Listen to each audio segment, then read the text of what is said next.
अभी आप सुन रहे हैं स्वामी अनंत मैत्रेय जी के विचारों को हिंदी ऑडियो बुक इस्लाम समाधान या समस्या के माध्यम से।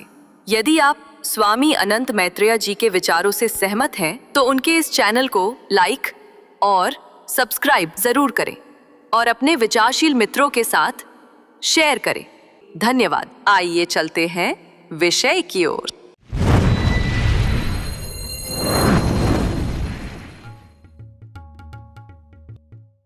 आत्मज्ञान और इल्हाम। आत्मज्ञान का अर्थ है स्वयं को जानना, जिसे मोहम्मद साहब ने इल्हाम कहा है। इसका वास्तविक उद्देश्य है जीवन के परम सत्य को जानना और वास्तविक स्वर्ग जन्नत की प्राप्ति करना। मोहम्मद साहब ने आत्मज्ञान के मार्ग पर लोगों को ले जाने का भरपूर प्रयास किया। उन्होंने मोमिनों से कहा कि संसार की चमक दमक में गाफिल न हो, बल्कि उस मार्ग पर चलो जिससे तुम अपने मानव जीवन के वास्तविक उद्देश्य को प्राप्त कर सको, जिसे उन्होंने अल्लाह की रहमत कहा। उन्होंने परम सत्य तक पहुंचने के मार्ग को धर्म के रूप में बताया और आत्मज्ञान की साधना के लिए मस्जिदों का निर्माण कराया। इन मस्जिदों की रचना इस प्रकार की गई है कि उनकी बनावट में मोहम्मद साहब के आत्मज्ञान के अनुभव की स्पष्ट संस्तुति प्रतिबिंबित होती है। मोहम्मद साहब ने निर्विचार अर्थात मौन अवस्था में प्रकट होने वाले आत्मज्ञान को मस्जिद के रूप में प्रस्तुत किया। यदि हम एक परम ज्ञान की अवस्था को ध्यान में रखकर मस्जिद की बनावट का मुआयना करें तो हम पाएंगे कि मस्जिद मोमिनों के नमाज पढ़ने के लिए एक बड़ा और स्वच्छ स्थान होती है। यह स्थान एक खाली हॉल की तरह होता है जो मन की निर्विकार अर्थात पाकीज़ा स्थिति को निरूपित करता है। यह वह अवस्था है जहां से सभी मूर्तियां अर्थात अज्ञान की धारणाएं निकल चुकी होती हैं और केवल एक विशुद्ध पाक स्थिति शेष रह जाती है। मस्जिद के ऊपर का गुंबद व्यक्ति के सिर सहस्रार को दर्शाता है, जो कि अंदर से विचारों की ऊहापोह से मुक्त रिक्त होता है। यह मन की निर्विचार अवस्था का प्रतीक है, जिसे हिंदू धर्म में शून्य समाधि कहा गया है। इस अवस्था में व्यक्ति निर्विकार निराकार परम सत्य का अनुभव करता है, जिसकी अनुभूति को मोहम्मद साहब ने अल्लाह कहा।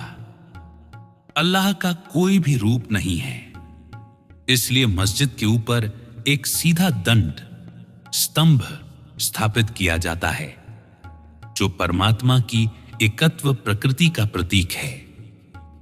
इस स्तंभ के ऊपर जो चांद और सितारा होता है वह केवल आकाशीय चंद्रमा नहीं, बल्कि एक गूढ़ प्रतीकात्मक संदेश देता है। चांद दर्शाता है उस परम ज्ञान को उपलब्ध व्यक्ति की मानसिक शांति और मन की शीतलता को। सितारा दर्शाता है उस परम ज्ञान को प्राप्त व्यक्ति की आत्मा अर्थात रूह को, जिसकी शांत और शीतल अवस्था उसकी अंतर्दृष्टि में स्थिर हो जाती है। जब व्यक्ति अपने भीतर से विचारों से मुक्त हो जाता है, तब वह अपने वास्तविक स्वरूप को प्राप्त करता है।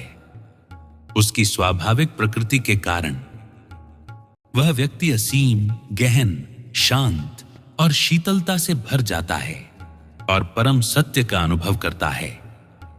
इस आत्मज्ञान की अनुभूति को शब्दों में बांधना संभव नहीं है, फिर भी आत्मज्ञानी महापुरुषों ने उसे परमात्मा, ईश्वर, ब्रह्मा, विष्णु, शिव, हरि, अल्लाह जैसे नामों से अभिव्यक्त किया है।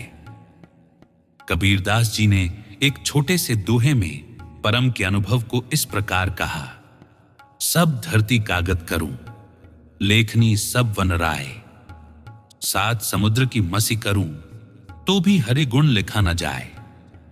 मोहम्मद साहब ने आत्मज्ञान अर्थात इल्हाम की अनुभूति को अल्लाह के रूप में लोगों के सामने रखा।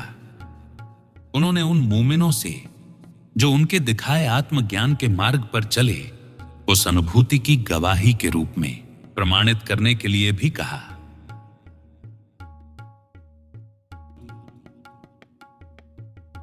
अभी आप सुन रहे थे स्वामी अनंत मैत्रेय जी के विचारों को हिंदी ऑडियो बुक इस्लाम समाधान या समस्या के माध्यम से। यदि आप स्वामी अनंत मैत्रेय जी के विचारों से सहमत हैं तो उनके इस चैनल को लाइक और सब्सक्राइब जरूर करें और अपने विचारशील मित्रों के साथ शेयर करें। आप अपने धर्म संबंधी जिज्ञासाओं और प्रश्नों को कमेंट्स के माध्यम से पूछ सकते हैं। अगला अध्याय जल्द ही जोड़ा जाएगा। हमारे साथ जुड़ने के लिए धन्यवाद।